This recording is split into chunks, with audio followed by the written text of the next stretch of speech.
Welcome, guys, to How the Frack We Got Here, a show that takes the news and events of the week and try to make sense out of it all. I'm your host, the most Will Buchanan, and on this show, we simply are all about the facts. There are plenty of news stations out there that simply want to do anything short but inform you. Here at How the Frack We Got Here, that's all we believe in. We go up to the left, we go up to the right, we go up to the middle of independence. We go up to all sides because there's more than one side of a story to everything. And you need to know it all in order to actually formulate your own opinion. And that's what we try to do here at How the Frack We Got Here. Thanks for listening, and hold on. It's going to be fun. All right, guys. Today's date, August 21st, 2024, and this is How the Frack We Got Here. I'm host the most, Will Buchanan. On the Frack We Got Here, we do take the events of the week and try to make sense of it all. Before we do get started, guys, let you know that we are a news podcast, which means we pride ourselves on doing the research, on doing the work, and making sure that we're getting the most verifiable information for the most reputable sites out there that do award-winning journalism. We do not do sensational news like Fox News, News Media, The Blaze, The Daily Beast. Whatever extreme left or extreme right views that are out there, we simply do not follow them. We give you the facts, nothing but the facts. At the same time, we do try to watch our language, but let's be honest, words will fly. At the same time, guys, there may be things that might be shown that might be too intense for younger viewers out there, so viewer discretion is advised. Aside from that, welcome. So, how we got into this is simply put, we do know that DNC, the Democratic National Convention, Night 2 is going on right now. And of course, let's be honest, it's all about the fanfare for our hopefully, I'm going to be honest, I'm going to be a little bit impartial here, our future Madam President, Kamala Harris. But that being said, as they are going through the rigmarole of that, and of course, the potential Vice President Tim Walz is speaking tonight sometime as well. But because you know all that, we're going to focus on a little bit more. Say what happened in night one. Imagine doing such a great job that because you're needed, you have to come back. Who am I talking about? Michelle and Barack Obama. Of course, Michelle, or I should say, to me, she will always be FLOTUS. She will always be FLOTUS. That's just me. But the former First Lady did not miss in her moment when she did speak about Trump. Obvious. Of the two major candidates in this race, only Kamala Harris truly understands the unseen labor and unwavering commitment that has always made America great.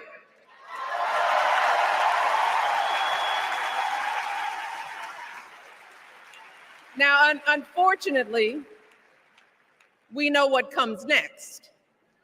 We know folks are going to do everything they can to distort her truth. My husband and I sadly know a little something about this. For years, Donald Trump did everything in his power to try to make people fear us. See, his limited, narrow view of the world made him feel threatened by the existence of two hardworking, highly educated, successful people who happen to be Black.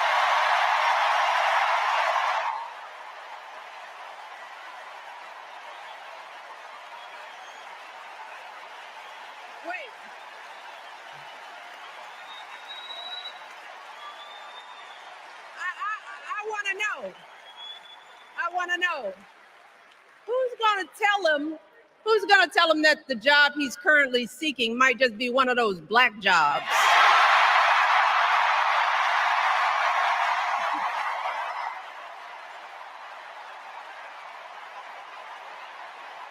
Look, it's his same old con. His same old con. Doubling down on ugly, misogynistic, racist lies as a substitute for real ideas and solutions that will actually make people's lives better. Look, because cutting our health care, taking away our freedom to control our bodies, the freedom to become a mother through IVF like I did, those things are not going to improve the health outcomes of our wives, mothers, and daughters. Shutting down the Department of Education, banning our books, none of that will prepare our kids for the future. Demonizing our children for being who they are and loving who they love. Look, that doesn't make anybody's life better.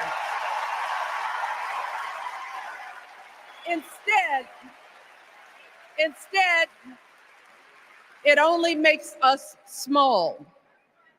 And let me tell you this, going small is never the answer. Going small is the opposite of what we teach our kids. Going small is petty, it's unhealthy, and quite frankly, it's unpresidential. Yes, ma'am. Let's be honest.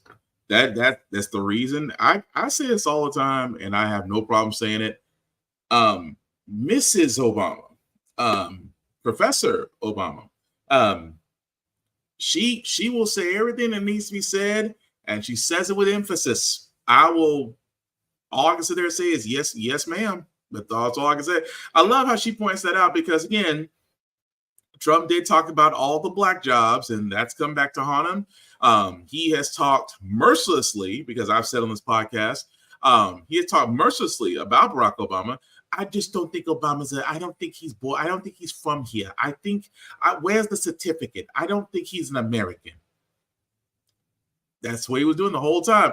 For a lot of people who don't remember or just have amnesia, Trump was sitting there saying, where is Obama's birth certificate? He hounded.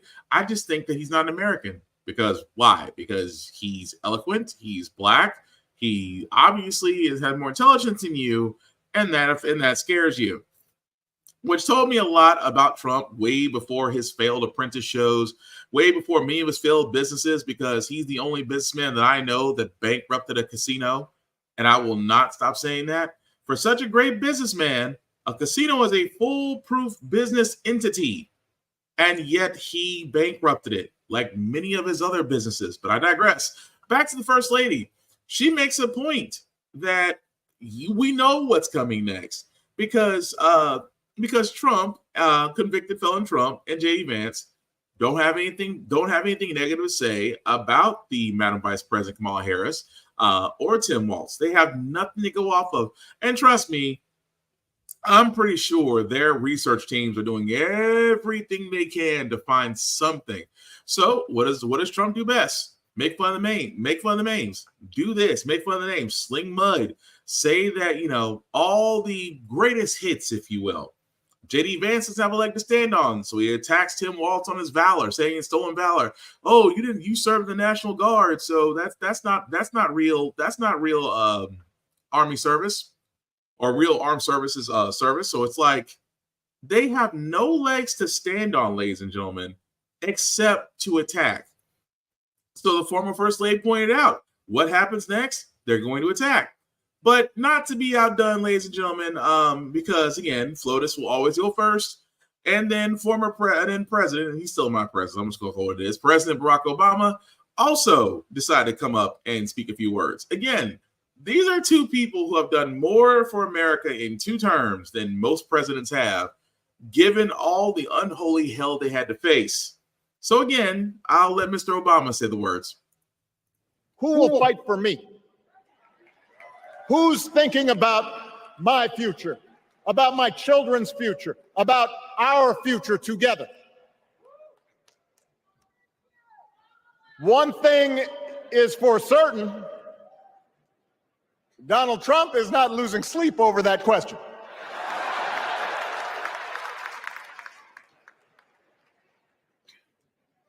Here's a 78-year-old billionaire who has not stopped whining about his problems since he rode down his golden escalator 9 years ago. It has been a constant stream of gripes and grievances that's actually been getting worse now that he's afraid of losing to Kamala. There's the childish nicknames, the crazy conspiracy theories, this weird obsession with crowd sizes.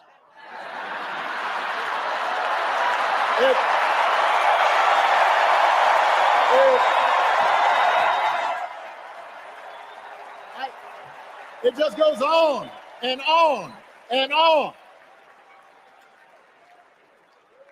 The other day I heard someone compare Trump to the neighbor who keeps running his leaf blower outside your window every minute of every day.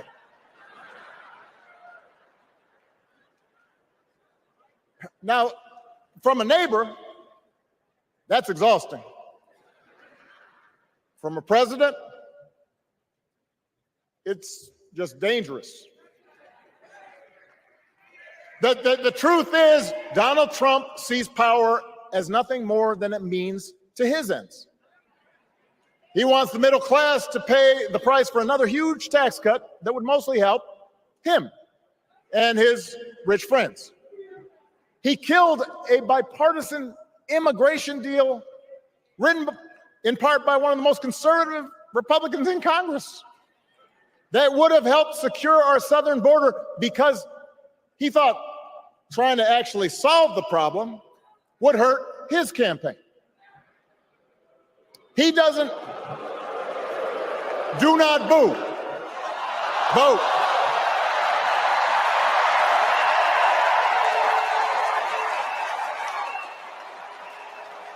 He doesn't seem to care if more women lose their reproductive freedom, since it won't affect his life. And most of all, Donald Trump wants us to think that this country is hopelessly divided between us and them, between the real Americans, who of course support him, and the outsiders who don't. So it's amazing, and these are all, and again, this is all snippets. There's actually the full actual speeches are there on social media for you guys to see. But again, kind of makes sense, doesn't it? That from two perspectives, they have mapped out so eloquently what Trump is about. And again, I don't know how many more times we could say this, or I could say this. He's in it for himself. The presidency is his way of avoiding jail. Mr. 30 plus convictions, already a convicted felon, already facing still multiple cases, and doing all this and trying to avoid jail. That's the only reason he wants the presidency. And the fact that he has a cult. But it is amazing to me that even on DNC night, where you have everybody, even Little John came out for the Democratic roll call. Which again, nothing wrong with Lil Jon coming out and entertaining the crowd, because if you saw the RNC had Kid Rock. Kid Rock hasn't been really relevant since his, two songs before he decided to go country and failed miserably. But I digress. But the point I'm getting at is the DNC is wrapping up to solidify. And again, this is the one time the DNC has no choice. Because we don't need y'all guys to pull a Bernie Sanders when we have Hillary Clinton, because Hillary Clinton did speak. As of today, her husband, former President Bill Clinton, will be speaking to DNC as well. But imagine Hillary Clinton coming out and pretty much being the biggest I told you so person in the DNC, because she has told us what Trump would do, how he's compromised, how he's going to just basically be in it for himself, how he's already bending over backwards for Putin and Putin in China and other places. She called all of this, and almost all of it has come to pass. Now imagine you're the woman that won the popular vote, but because some folks just, let's be honest, for lack of better words, decided because you're a woman that they didn't want to vote for you. It's the lack of voting. And also add that to those that didn't want to vote. So you have folks that didn't want to vote for a woman, those that didn't want to vote at all, ended into this, it just multiplied into this crap storm that got Donald Trump elected. So imagine you're Hillary Clinton and you're now the DNC in 2024, and you're there to talk, to sit there and say, please don't make the same mistake you guys made when I was running, because I was more than qualified. Kamala Harris is more than qualified. Let's not make the same mistake again, shall we? Please. So again, it amazes me so that, of course, Fox News and everybody else is going to try to shoot it down, trying to sit there and say, well, this is all fanfare, because Biden was initially supposed to run, but then he dropped out, and it's just kind of convenient that Harris is now the Democratic nominee. They're going to spin it any way they want to, because, again, Trump's, and I hope his downfall, and I don't mean to say this in a negative way. I mean to say this in an almost poetic justice type of way. maybe it takes a black woman to bring down Trump finally. Not just a black woman, a smart, intelligent, qualified black woman to finally bring that Teflon Don down. And I won't be mad about it. It's just poetic justice because it was a black woman that got convicted in the Manhattan trial. There is another black woman that is just chomping at the bit in Georgia to get her trial going. And then you also have, another trial going on that might get reopened. His documents case that was dismissed in Florida because the Trump appointed person there decided to throw it out because the special counsel was quote unquote unconstitutional, which is kind of some BS. But again, if it takes a qualified black woman to finally bring down Trump, I say send the entire goddamn Dora Milaje. I will be more than content with that. But anyway, like I said, DNC going on, not a lot of things going out there except getting people energized and informed to vote. However, Kamala Harris did actually bring up her economic and housing plans that she wants to do. And they are very interesting and mighty progressive, I might say. If you don't know what they are, I'll let MSNBC explain it. With more on Vice President Harris's plan to unveil her economic agenda this afternoon, with an emphasis on lowering grocery prices, lowering rental prices, and tax cuts for middle-class families. And while Donald Trump is still leading on the issue of the economy over Kamala Harris in recent polling, he no longer has the double-digit lead he regularly held over President Biden on this key issue for voters.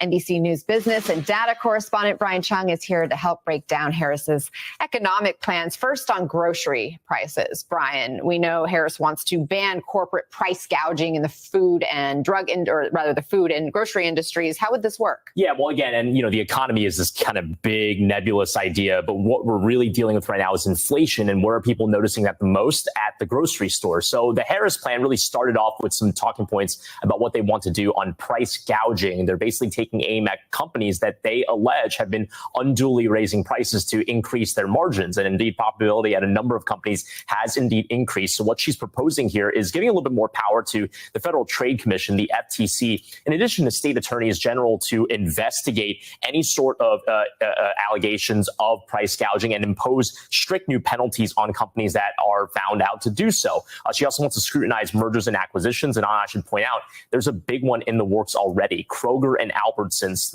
one of the two largest chains in this country, they proposed a merger in 2022. It's been making its way through the legal system in the form of many lawsuits. And whether or not that gets resolved, it could go into the next administration. So whether or not it's Harris or Trump could be very instrumental to what comes of that potentially big merger. And when it comes to lowering housing and rent prices, what do we know about her plans? Yeah, from the inflation report that we got just earlier this week, by the way, 90% of the increase in prices was attributed to housing costs. So this is actually the bigger part of the plan here. And what she's proposing is a number of things. First off, a $40 billion plan that would basically spur innovation in this space. Also a $25,000 payment assistance for first-time home buyers trying to put down that down payment, which we know is a very big deal. So these are really big parts of the equation here. But a lot of economists that I've been speaking to over the last few years, Anna, have said it's really supply that's the issue. So yes, you might be able to give first-time home buyers some help on the down payment, but if there aren't any homes to buy in the area,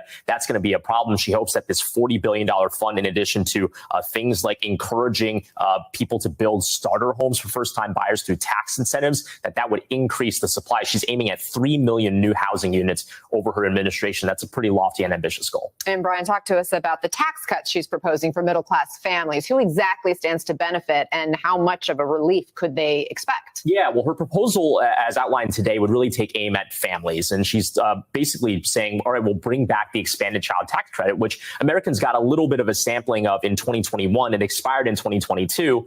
That kind of came out of the post-COVID period. That actually, a lot of research showed, helped a lot of low-income families, specifically those that have a number of kids, but just really had a tough time trying to get through the pandemic through layoffs. But so she's saying, all right, let's bring that back. And on top of that, bringing up a $6,000 tax credit for families with children that are in their first year of life. So again, that would be stacked on top of the expanded child tax credit. That would be a pretty big deal for a number of families. But one quick point I want to make, what was noticeably absent from this report and this plan that as outlined today that she was talking about on the campaign trail was that tip tax, trying to get rid of that tip tax, which Trump has said he would also do as well. I didn't see mention of that in the plan this morning. Maybe she thinks that's already come out, so she doesn't have to address it at this point. We'll see. Thank you, Brian Chong. You took through a lot there, and I know.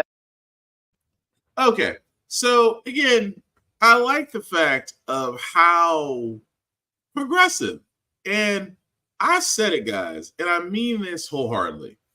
I said it before that in order to get undecided voters on the Democratic train, outside the fact that we do not need a second act from Donald Trump, that we sat there and said, what needs to happen is that you have to be more progressive. You have to address or relate to your voters. And I love, again, what Madam Vice President has said. Especially with our housing plan, because you guys have heard me say it. We've covered multiple articles on this podcast. The fact that, the cost of trying to be a homeowner right now, it's almost, and forgive my French, damn near impossible. It used to be that you now have to, it used to be $5,000 was down payment on a house. Was for a starter home was $5,000 to basically qualify for a mortgage loan on a starter home. Used to be. Now you're looking at maybe 4, 5, or maybe even 10 times that amount. Because again, Wall Street and several hedge fund companies decided to come down, especially my home state of Tennessee, buy or offer cash payments to those selling their homes with plenty of land, destroyed said homes, decide to put up condos and charge, for lack of a better word, New York rent. Because you did have folks from California and other areas that were working remotely who had very high salaries. You're talking 130K and up, but moving to more tax-friendly states. Unfortunately, Tennessee is one of them. So again, imagine the fact that you have New York rent, you're working remote, you can afford it, because you have that salary. But for those that don't have that salary, who, you're not making 130,000 up, you might be making 40,000 at the lowest, maybe 70,000 at the highest. Getting a home feels like it's impossible, or even trying to, for lack of better words, rent is getting impossible because a lot of your income is just going to the monthly rent, and you're not getting ahead. And I've said this before, there has always been a problem where companies with too much capital can simply buy homes, put up condos, and charge rent. There's always been a problem with that because all they're thinking of is their shareholders and their profit sharing. That's all they're thinking of. Whereas if you're just, it's the reason why a lot of people, and again, I'm just being honest, it's a reason why a lot of people don't start families. Because again, you can barely afford the rent for your 1 or 2 bedroom apartment for you. Do you want to imagine a home for, a family of 2.3 or more kids? So that's also been a factor. Not being able to get a home has caused a lot of people not to want to start a family. See, it's a kind of a domino effect with that. But what I'm getting at here, guys, is that I love what Kamala Harris is thinking of doing. Because, again, it's progressive and it's bold. I'm going to start with this one already. The $25K in down payment assistance for first-time home buyers and encouraging construction of 3 million new housing units. I'm not against that. I think it's great. I think it's great because you're solving a problem partially. Because when I first saw this, I'm like, okay, this is great. It's great that you want to make more Americans homeowners. A lot of Americans, myself included, would love to be a homeowner, would love to sit there and say we have our house and backyard and front yard and a little bit of land. That's cool.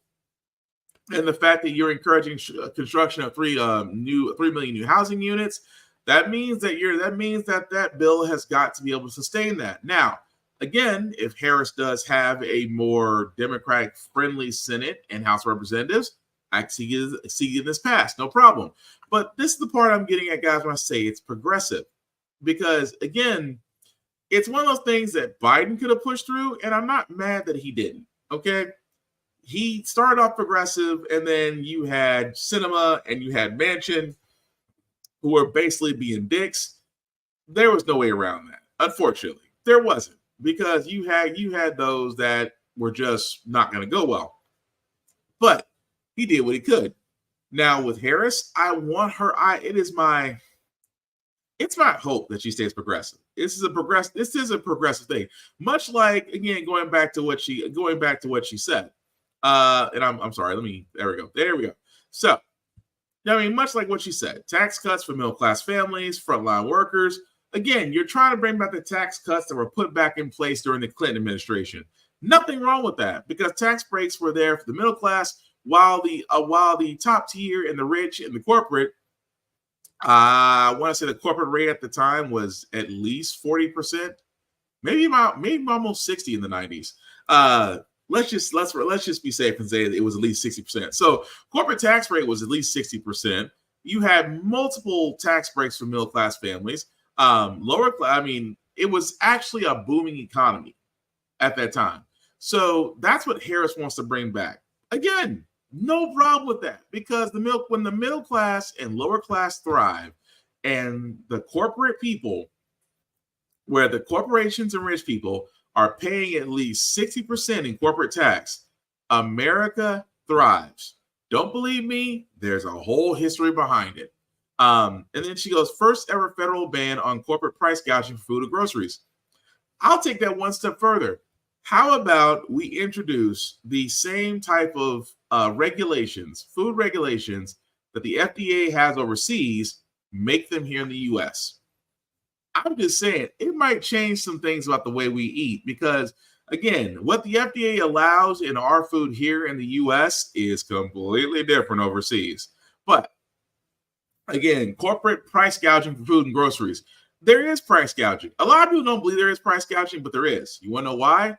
Because in a inflation/pandemic era, you have corporations doing record profits. Corporations doing record profits while their employees' wages have stagnated, have not increased at all. But corporations have had record profits in a COVID/inflation era. That's price gouging. And of course, I want to see how she would enforce that. In tax benefits behind Wall Street bulk home buying, right there. Or better yet, if you're a corporation, you can't buy a home. I'll even go one step further. If you are a corporation and not a person, you cannot buy a home. Corporation can buy land, but they can no longer buy homes. Homes should be off limits to corporations. And I know that's sad. I know when you think about, a corporation, if they just want to buy a home, they can just offer to the home buyer. You can't sit there. But here's the thinking behind this. Corporations can buy all the commercial land they want. They have the capital to do so. But as far as homes, they can't go near them. I think there needs to be a line in the sand. Corporations cannot buy homes. You can buy commercial land, build whatever you want on it. Good for it. Knock yourself out. But as far as homes go, they should be persona non grata. So, again, with the tax benefits behind that ending, that might curb that. But I want her to go one step further and say, Wall Street, no, that needs to stop. And then also, bill to stop data firms from driving up rent. You know what? I'm going to be honest with you, because as a person who rents, I still don't understand why my services remain the same, but the rent still goes up. I don't get it. Even when I was living, I'm renting a house now because my family's expanding. But when I was just me in an apartment, I was in a 1-bedroom apartment. And every time my lease ended, they're saying, well, to keep with the cost of services, for the services that you are currently getting and want to keep getting, our rates increase. For what? See, I would think that if my rates increase, so does my service. It doesn't. It's still the same crappy service I was getting at that apartment, and I was still paying still paying the same amount of rent for during that lease. But when lease goes up, is it the same amount? No, the rent increases. But I'm still getting the same crappy service. So again, I had to ask, whenever it comes to them dragging up rent, they always say, well, it's based on the property land values and the appraisals and whatever level of BS they want to give you that basically says this is the reason why we're jacking it up because of the land appraisals.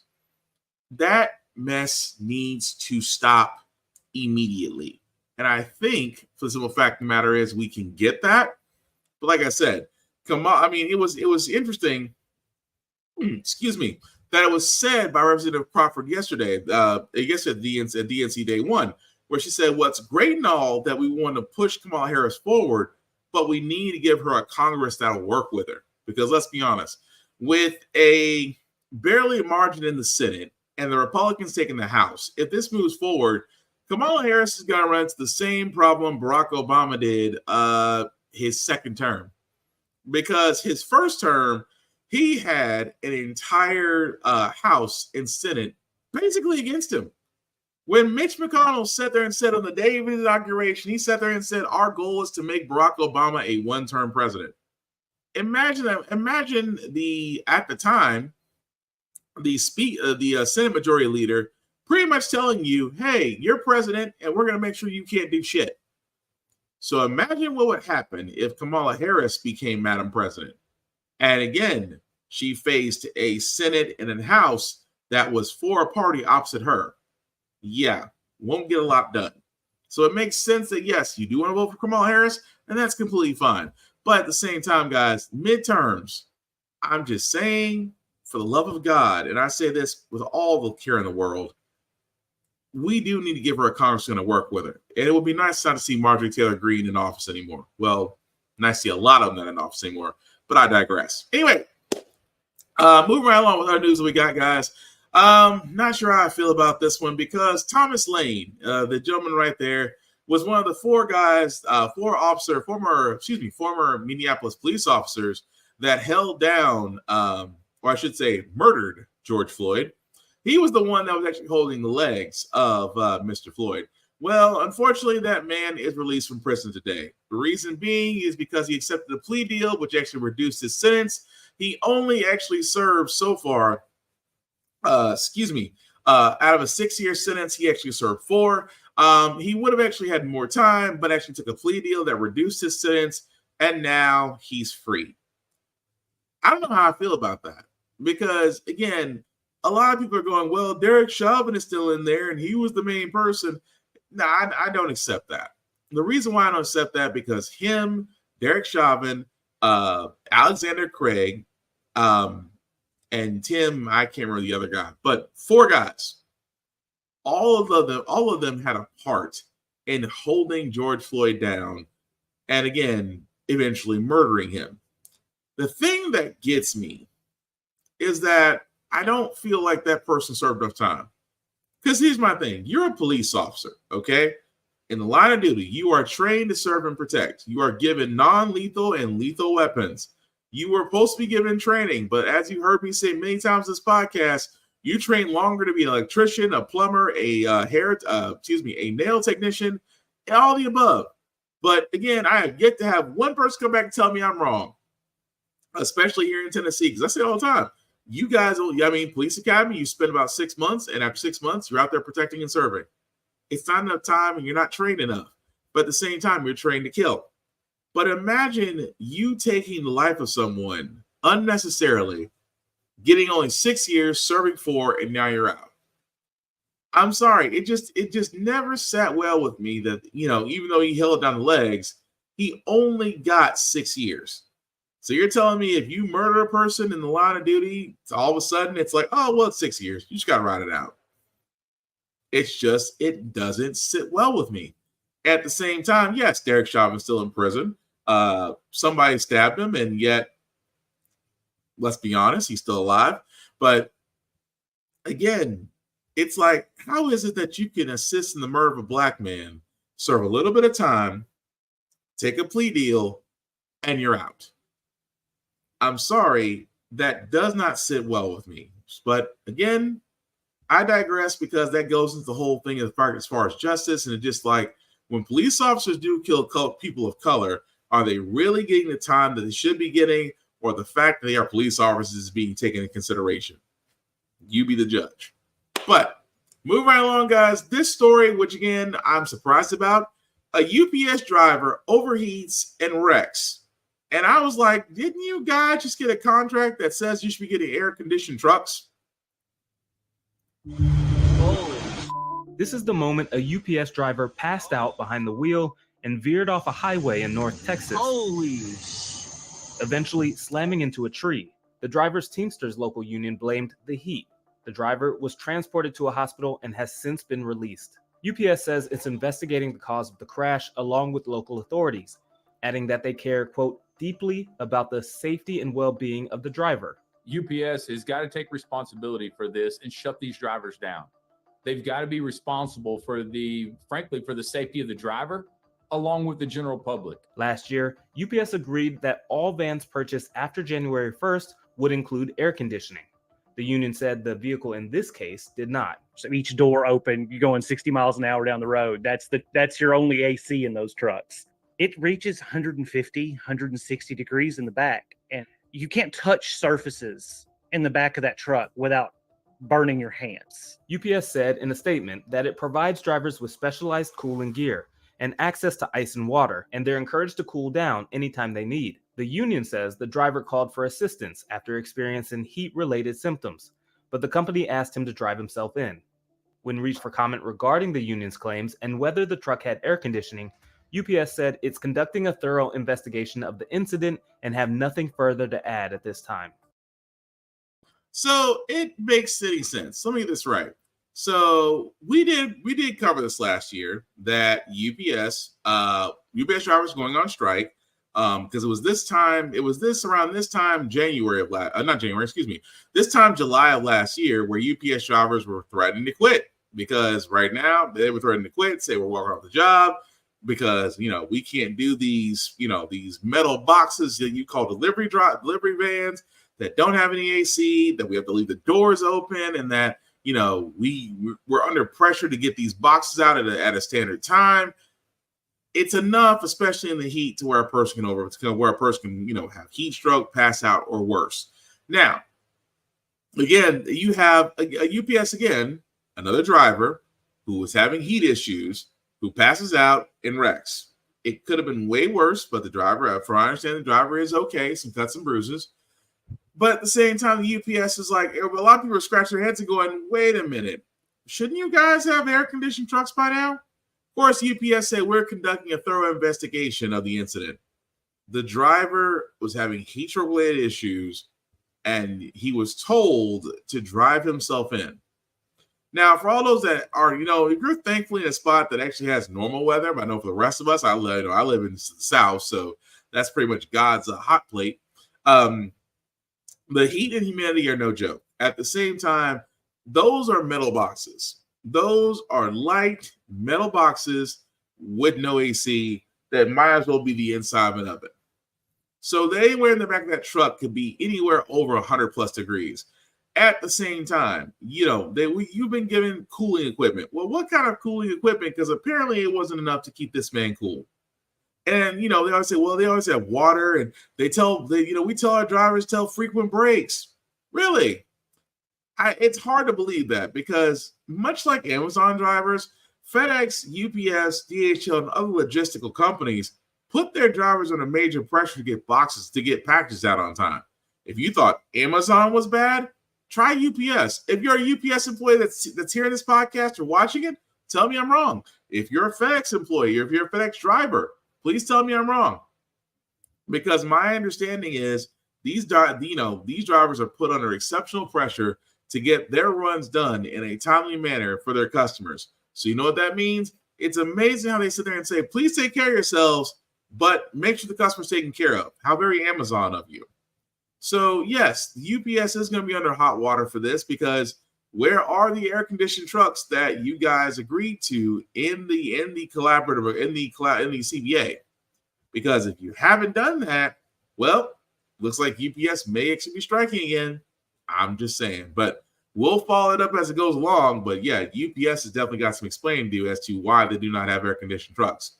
But speaking of people that need to explain things, Disney is reversing its lawsuit.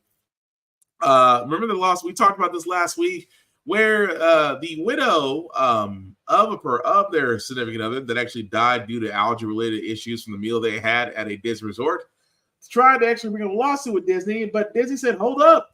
You're a Disney Plus subscriber. You can't sue us because that was in the enormous contract you signed when you signed up for Disney Plus." Well, Disney is reversing, where Disney is backing down off that, saying that no, because you're Disney Plus, that doesn't keep you from suing. It doesn't.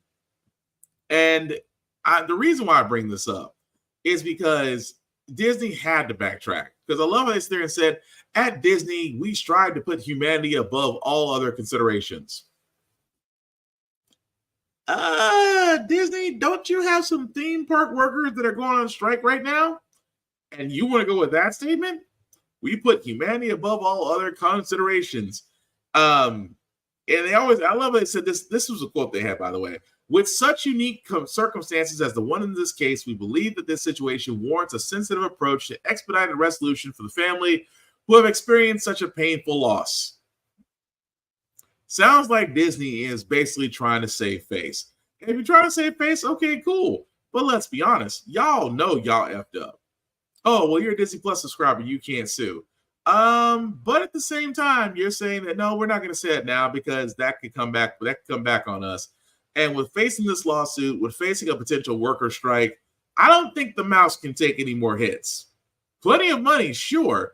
They may get a settlement. That is also true. But at the same time, the mouse knew very quickly, or I should say someone in their PR group said, hurry up and put that statement out before it comes back to haunt us in the amount of money. Just saying. But speaking of things that come to haunt people out of this amount of money, Harley Davidson, which is crazy to me. This is another one. First, it was Bud Light. Now, Harley Davidson. Dropping its diversity initiatives after an anti-DEI campaign by several idiots. I know it says right wing, but it's idiots. Long story short, guys, Harley Davidson was instituting diversity, exclusivity, inclusion into their company. All great things. However, because some people are illiterate and idiots and napkins, they see DEI as a bad thing. They see DEI as forcing ideals onto things they don't want. Oh, Harley Davidson's going DEI. They can have my Harley. They can take this back. I stopped paying on this. And I'm just thinking to myself, it's a company decision. And I love Harley Davidson. I always want to wear their motorcycles whenever I get my license chance to ride. It's one of those motorcycle companies that I just love to actually get my bike from, just because I've known her since I was a little kid. That being said, the Harley Davidson decided that they wanted to include diversity and inclusion into their company. Tractor Supply did it. John Deere did it. Bud Light was doing it with their trans spokesperson. And how do certain people react? Oh, well, they could just take back this Harley. I'll go somewhere else. And here's my thing.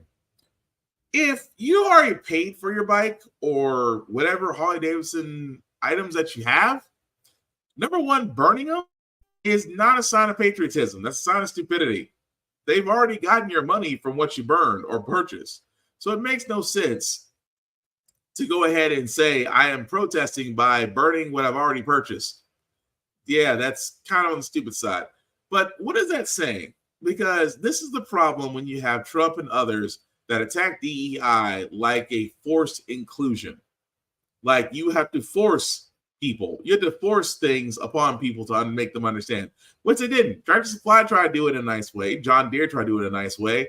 But because certain good old boys hear DEI and think that it's an evil thing, they're going to turn around and sit there and say, not my Harley Davidson, not this. And for what? Fear? Ignorance? Because we know there's a certain convicted felon out there that loves the ill-educated or lack thereof. And this is exactly what it sounds like. Because again, it's just including others who love to ride. And they may look differently than you. And that's the crazy part about it, that they look differently from you, that they want to include people who don't look like you, and at the same time might actually be better for it. But yet you have those out there that truly believe that, God forbid an LGBTQ plus person, or God forbid that a person of color actually be at a company that actually might benefit from it. And yes, Cap, you're right. They sound extremely uneducated and more than likely are. Yeah. But it is amazing to me that you get those types of idiots. And this is the problem. George Carlin said it best. One of my favorite comedians and philosophers said it best. Never underestimate stupidity in large groups, because apparently those groups can make noise. Don't believe me? Bud Light ended their contract with one trans person because Kid Rock and others felt like if a trans person can enjoy their beer, there goes their masculinity.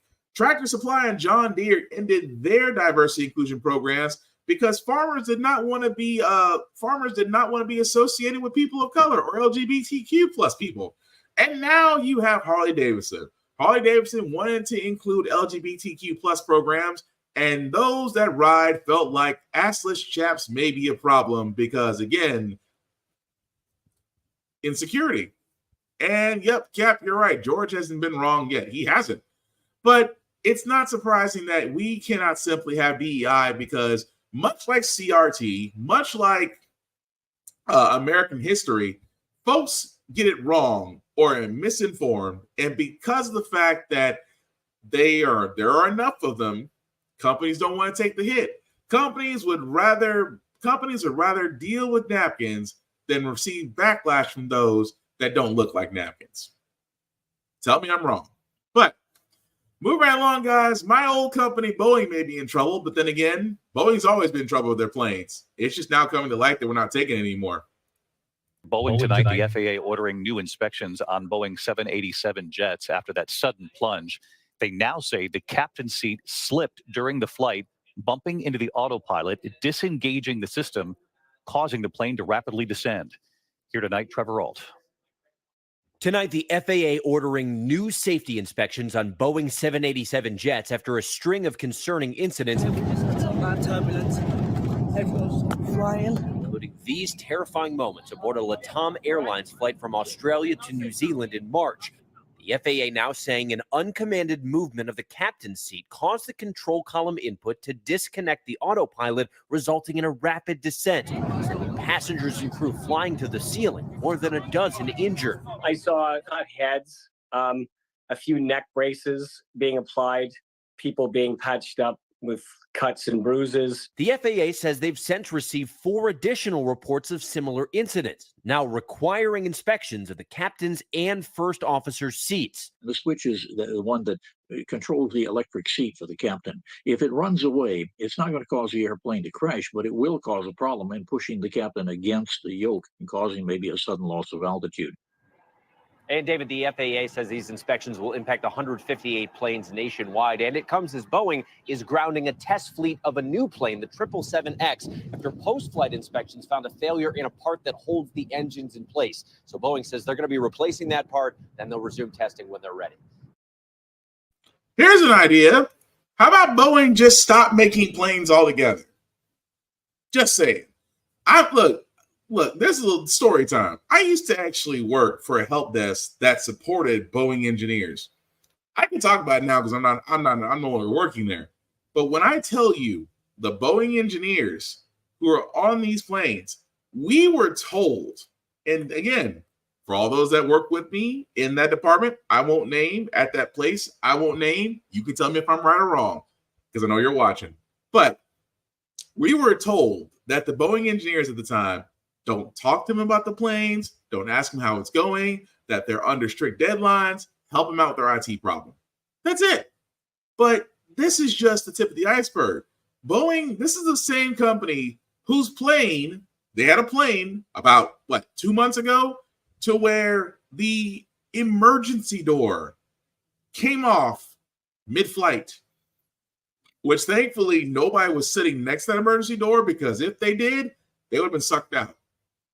So imagine, guys, that these Boeing planes, and I have been, this is the reason why, little old me hasn't gotten on a plane in a long time, because Boeing planes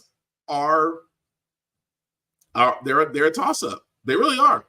I mean, you just heard it just then. Their test flight on a new plane they put out has a problem holding the engines to the plane.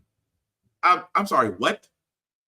That during test flight, you found out that the engines attached to the wings do not stay connected to the plane. Yeah, I think I'm just going to be a land warrior for the rest of my days. But it is amazing to me that Boeing has yet to be grounded completely by the FAA. I'm mystified by that. If you've had that many issues in less than 60 days' time, how is it that your planes are allowed to still be flying when they're not heavily inspected, they're rushed through production, at the same time they're having issues? How is it that somehow, some way, your company is still allowed to build, sell, and allow those planes to be flown in the air? That's the question I want to know. If I was the Secretary of Transportation, Mr. Buttigieg, Secretary Buttigieg, forgive me if I completely destroyed your last name, that would be the question I'd be asking Boeing. Because how do you have this many issues, and because you have government contracts, you're still allowed to work? I'm just saying it's the Wells Fargo of airlines. But we will cover that as it comes along. Moving right along, guys, I did want to cover the story well because we talked about Susan Lawrence not too long about last year, with a woman that actually fatally shot a black woman through her door, sight unseen. Well, it did not take long for that jury to reach a verdict. Can you please hand the verdict to the bailiff, please? After less than 3 hours of deliberation, all right, the Florida jury convicted Susan Lawrence of manslaughter more than a year after she shot and killed her neighbor, Ajika A.J. Owens, through a front door. Lawrence appearing stoic as a verdict was read. The defendant is guilty of manslaughter. The week-long trial put a spotlight on the ongoing feud between the two neighbors and how it reached a boiling point last June after a dispute over Owens' children. Owens confronted Lawrence at her apartment, banging and cursing through the door. Jurors watched Lawrence tell detectives her side of the story, captured on video shortly after the shooting. I thought she was just going to break down the door. Okay. So, my heart was pounding, and I was like, she's really going to kill me. Prosecutors argued there was no evidence Owens was trying to break through and posed no imminent danger, and therefore firing a gun was not justified. It's not a crime to bang on somebody's door. It's not a crime to yell. Attorneys for Lawrence said she had a right to defend herself at the time, leaning into this animated simulation of what may have played out. If someone who is on the outside of your door that is banging and pounding so hard wants to get in that house and they do, it is too late. And Susan Lawrence had no idea what Ajika Owens had on her. Investigators say Owens was not armed. Lawrence did not take the stand, but she wrote a note to AJ's children last year, read aloud by a detective. I'm so sorry for your loss. I never meant to kill your mother. I was terrified your mom was going to kill me. I shot out of fear.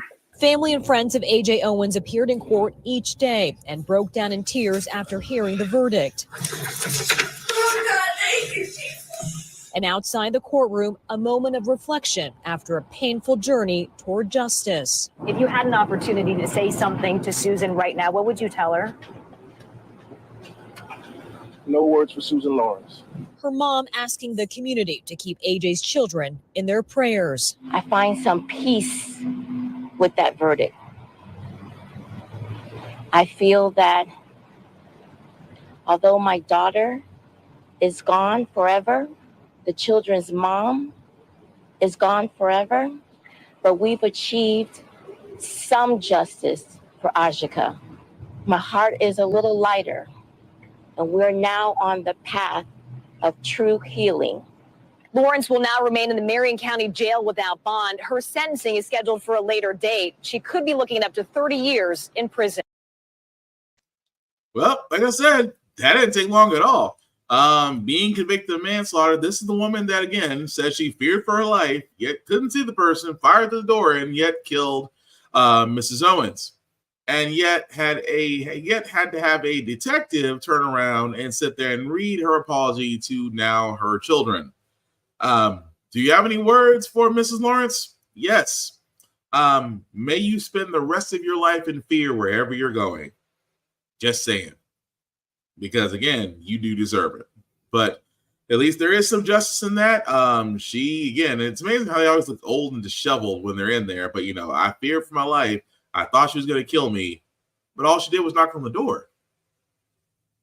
Again, it doesn't, like I said, I'm thankfully the jury did see wisdom in that and going, you know what? No, you still shouldn't have shot. It wasn't justified. But anyway, hopefully she lives in fear for the rest of her life. I'm sorry to shout the way I feel about it. But last word I got, guys, before we get to our feel-good section. Biden did talk about removing no-compete clauses and having the FTC enforce it. Well, for this one, blame Texas. Biden administration planned to ban non-compete contracts for American workers. Ban was set to go into effect September 4th. Chief Economics Correspondent Rebecca Jarvis here with the details. Good morning, Rebecca. Good morning, George. And this could have a big impact because these are buried in a lot of business employment agreements. About 30 million Americans, or 20% of U.S. workers, have signed non-competes. And the FTC's new rule, which was meant to take effect September 4th, would have meant that anyone applying for a new job could not be forced to sign a non-compete. And for workers with existing agreements, those non-competes would no longer be enforceable. Now, that sweeping ban is permanently on hold after a federal judge in Texas decided the government agency lacks the authority to put the ban in place. In a statement to ABC News, a spokesperson for the FTC says the agency is seriously considering a potential appeal of the decision. Meantime, the White House says it still supports a non-compete ban, while the U.S. Chamber of Commerce, which brought the appeal, celebrated the ruling, calling it a significant win in the chamber's fight against government micromanagement of business. Now, today's decision does not prevent the FTC from addressing non-competes through a case-by-case basis. But of course, that can be expensive. If you're trying to challenge a non-compete, you usually have to hire attorneys and really go after your business. And we have a ways to go on this story.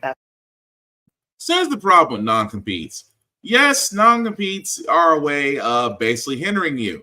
Again, if you're trying to work multiple jobs or you're trying to, again, make it or make ends meet in this society, that yes, you're going to have to find reputable jobs. However, what makes it harder is that companies don't believe in the fact that an individual can work more than one job. So you got to get a non-compete clause, which means for all those that may not know, if your company does do a non-compete, it's usually because they don't want you working with a company in the same infrastructure area as said company that you're working for. So therefore, what they do, you sign a non-compete.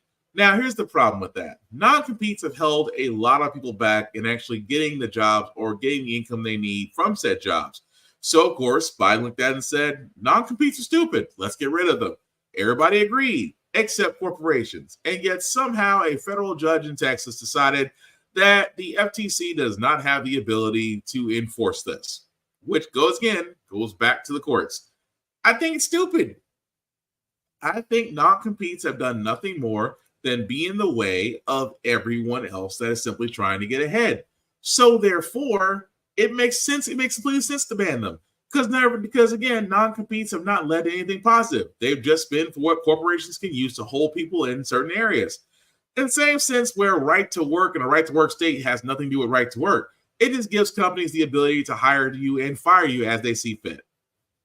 So again, non-compete's stupid, yet blame Texas because Texas decided, we actually do need them, and the FTC can't do it. Back to lawyership we go. But moving right along, guys, we want to go ahead and move on to our feel-good segment because usually on How the Frack We Got Here, we do cover a lot of things that are doom and gloom.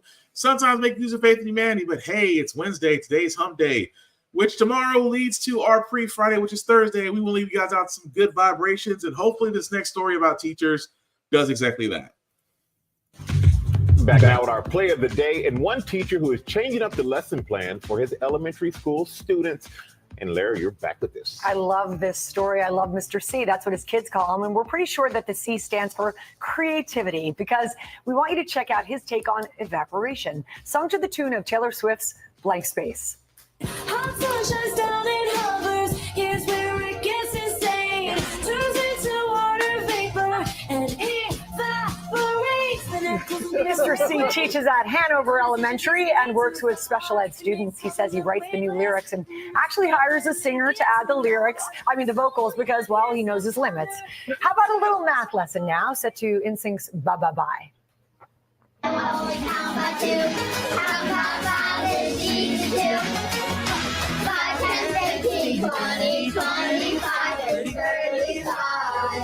It's so smart. It's such a great idea, Mr. C. You get an A in our book. Yeah, go to the outfit and the hair. A+. Absolutely. He's making it fun, and I thought that was cool because, again, I love teachers, I love educators, I have a special place in my heart for them, and they always find different ways of actually trying to reach out to kids to get them to learn, to get them excited about their certain subjects. And hey, if you find it through music, I'm not knocking it. If you like it, I love it. But that's going to do it for this podcast, guys. We thank you all for watching, for liking, for letting people listen live. I certainly appreciate that. Some shameless plugging before we do get out of here, guys. I do want to talk about Blurred Station. I will not stop talking about Blurred Station. It is the vehicle that we have always asked for, the table that we've always wanted. And for $10.99 a month, you can definitely enjoy it. Please go to blurredstation.com, hit the join now button for the Bird's Eye View Affinity membership. Select me there as Black Spartan. I would certainly appreciate it, guys, but definitely check out blurredstation.com. Again, it is the vehicle that you need to hop on. It is the media that we always ask for. Also, vote.org. I've stressed this enough, guys, about vote.org, and I cannot stress this enough. That simply put, if you ever want to know what you need to do for registered voting, things of that nature, guys, you can find it there. Again, it is one of those areas, guys, that we keep talking about that you need to know, that you will feel better in knowing. And simply put, guys, again, we come back to this whole voting thing. If you don't know about voting, well, simply put, if voting was, put this way, if you're voting, excuse me, I completely messed that up. If voting was not important, they would not be trying to move the goalposts. The simple fact of the matter is, guys, if you don't know where to go, if you don't know you're a registered voter, if you don't know what you need to bring when voting, this site will help you do it. So again, please go there, register to vote, check your registration, know what you need to bring to the voting polls, and trust me, you will be better for it. Also, if you are interested in running, guys, I said I was going to bring this up, and I'll bring this up again. Runforoffice.org. Again, if you ever thought about running for office or know someone who should, this right here is a site that actually can help you do it. Now, there are other sites out there that can also help you do it. But again, this is the site that I recommend just because it does help you as far as how you want to run for office, if you choose to, what needs to be done, what needs to be put in. This can help you if you do want to run for your local and federal offices. So again, guys, runforoffice.org will help you out. Please remember vote.org for voting. You will be better for it. Now, outside of that, guys, you can find me Black_Spartan 615 on the socials, as I usually do reviews on everything, guys. And you can always talk to me online. The thing about it is, I always say, guys, please don't be weird. That's all I ask. Don't be weird. You know, I don't want to delete you. I don't want to delete somebody and block somebody. Simply put, don't be weird, and you'll save us all some wonderful times. Because I do like to talk about everything, not just politics. The link at the bottom, guys, will make that a little bit bigger for you guys. See, if you copy and paste that link in your browser, take you to my link tree. That's the YouTube and Facebook groups for all of our podcasts. How the Frack We Got Here, get bitten, of course, off on this podcast. Like, share, subscribe. A like, a share, and a follow costs nothing, but it means the world to me, guys. And again, this simply cannot be done without you. Also, definitely check out Always Record TV, APR TV. It can be found on all smart devices, including Roku. Again, you can see shows like mine and see my handsome face on the app. So definitely check out Always Record there. At the same time, guys, wherever you get your podcast from, whether it's Spotify, whether it's Apple Music, Google Play, was definitely you can find How the Frack We Got Here, as well as Facebook and YouTube. So again, like, share, and follow, and I would appreciate that greatly. Again, we are in election season, 75 days away from Election Day. Guys, be active, be informed. This is not time to sit on the sidelines, because again, we cannot have a second act of Dorito, especially now that he's a convicted felon. Just saying. But the last thing I'll say about How the Frack We Got Here, guys, is all about staying informed. We are not trying to reinvent the wheel. We are simply trying to give you all the information, allow you to make up your own mind. But we do provide a lot of perspective that goes along with it. We do a lot more when we're progressive. We try to move forward, trying to right our wrongs by making decisions now that we should have done back then. Like electing our first black woman to the Federal Board of Governors, electing our first black woman to the Supreme Court justices. And then hopefully, I would hopefully say 75 days from now, electing our first black woman to be the first Madam President of these here United States. All great things. We don't learn from history. We are doomed to repeat them. That's what we keep asking ourselves.